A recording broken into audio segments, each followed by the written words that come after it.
আসসালামু আলাইকুম। কেমন আছেন সবাই? আশা করি ভালো আছেন। আমরা চাই না আমাদের জীবনটা যেমন সুন্দর কাটুক এবং শান্তিতে কাটুক, আমাদের জীবনটা সুন্দর।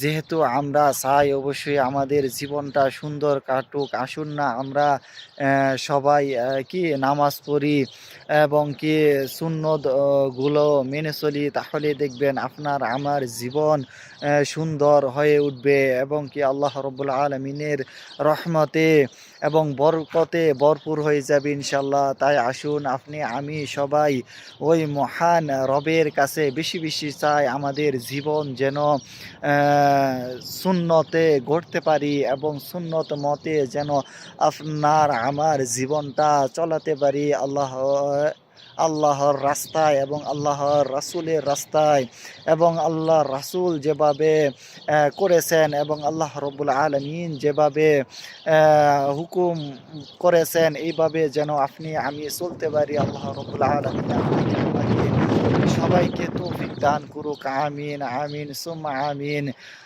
তাই সবসময় বেশি বেশি নামাজ পড়া লাগবে এবং সবসময় আল্লাহ রব্বুল আলমিনের কাছে দোয়া করা লাগবে, যেন আল্লাহ রব্বুল আলমিন যেন আপনাকে আমাকে আল্লাহর রাস্তায় যেমন চলায়, বেশি বেশি নামাজ পড়ে আল্লাহ রব্বুল আলমিনের কাছে চাইতে হবে এবং বেশি বেশি ওই মহান রবকে আপনার আমার ডাকতে হবে, প্রতি নিঃশ্বাসে নিঃশ্বাসে ডাকতে হবে। দেখুন আমরা কিভাবে ডাকবো আল্লাহ রব্বুল আলমিনকে, আমাদের প্রত্যেকটা কাজে থাকতে হবে আল্লাহ রব্বুল আলামিনের হুকুম মতো এবং রাসূলের তরিকা মতো, তাহলে আমাদের প্রতি দিনটা, আমাদের প্রত্যেকটা মুহূর্তটা কি আল্লাহর হুকুমে কাটবে।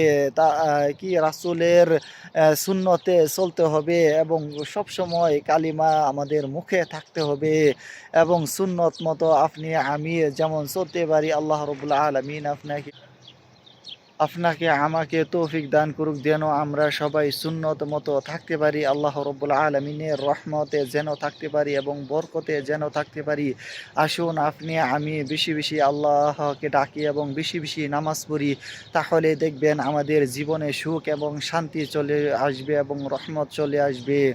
তাই সবাইকে অনুরোধ করে বলি, দেখুন আমরা দুনিয়াতে আসছি একা, যাব একা, তার জন্য কি আমাদের নেক আমল কি এই দুনিয়া থেকে ক্রয় করে নিতে হবে। আল্লাহ রব্বুল আলামিন আপনাকে আমাকে সবাইকে কি তৌফিক দান করুক, আমরা যেন নেক আমলগুলো বেশি বেশি করতে পারি। আল্লাহ রব্বুল আলামিন আপনাকে আমাকে সবাইকে তৌফিক দান করুক। আমিন আমিন সুম্মা আমিন। আল্লাহ রব্বুল আলামিন আপনাকে আমাকে সবাইকে তৌফিক দান করুক।